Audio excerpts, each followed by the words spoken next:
በስመ አብ ወወልድ ወመንፈስ ቅዱስ አሐዱ አምላክ አሜን። በዐቢይ ጾም 8ኛ እሁድ የሆሳዕና በዕለተ ሰንበት በቅዳሴው ላይ የሚሰበከው የዕለቱ ምስባክ ይህ ነው።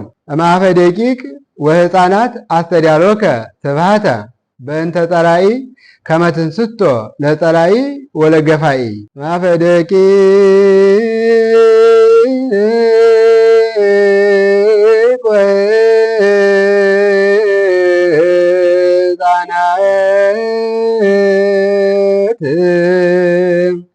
አስተዳሎከ ስብሐተ በእንተ ጸላኢ ከመ ትንስቶ ለጸላኢ ወለገፋኢ። እምአፈ ደቂቅ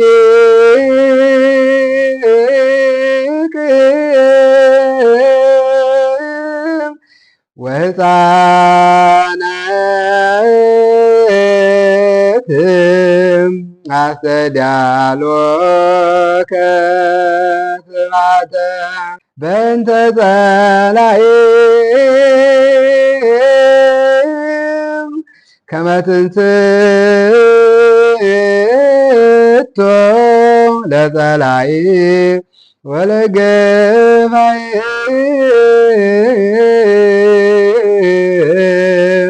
ትርጉም ከሕፃናት አንደበት ምስጋናን አዘጋጀህ የጠላት ዲያብሎስ ምክሩን ታፈርስ ዘንድ። መዝሙር 8 ከቁጥር 2። ይህን ቃል የተናገረው ነቢየ እግዚአብሔር ልበ አምላክ ቅዱስ ዳዊት ነው።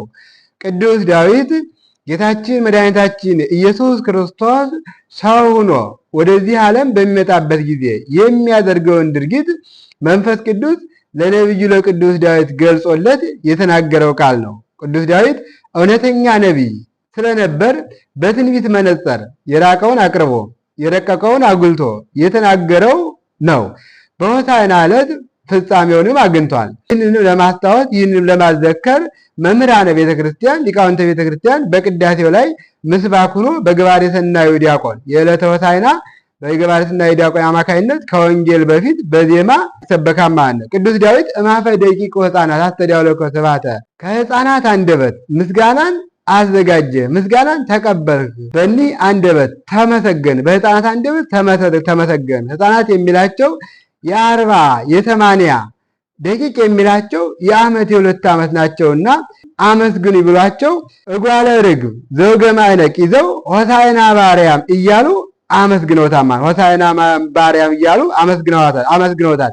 ኢየሱስ ክርስቶስ በአህያይቱና በአህያው ውርንጫ ላይ ተጭኖ ወደ ኢየሩሳሌም ሲመጣ ፀሐይ በዛ በፊቱ ላይ ስትሰግድ ለሕፃናትና ለብዙ ሕዝቦች ለብዙ ምዕመናን ተገልጾላቸው ፀሐይ ስትሰግድ ተገልጾላቸው ታይታቸው ሆሳዕና በአርያም ሆሳዕና ለወልደ ዳዊት እያሉ ሲዘምሩ እነሱን ፈሪሳውያን ረብሿቸው ነበርና ወደ ኢየሱስ ክርስቶስ መጥተው ወደ ኢየሱስ ክርስቶስ ቀርበው ሕፃናቱ ዝም አሰኝ እባክህ ከተማዋን አትረብሽ ብለው ለክርስቶስ ነገሩ ይችላል። ለክርስቶስ ነገሩት። ሕፃናቱን ዝም በሉ ቢሏቸውም ዝም አልላቸው ሲሉ ዝም አስብልልን ብለው ፈሪሳውያን ወደ ክርስቶስ ሂደው ለክርስቶስ ነገሩት ይላል። ኢየሱስ ክርስቶስም ሕፃናቱ ዝም ቢሉ ሕፃናቱን ቢከለክሏቸው የቤታንያ ድንጋዮች ያመሰግኑኛል ብሎ ለፈሪሳውያን ነግሯቸዋል።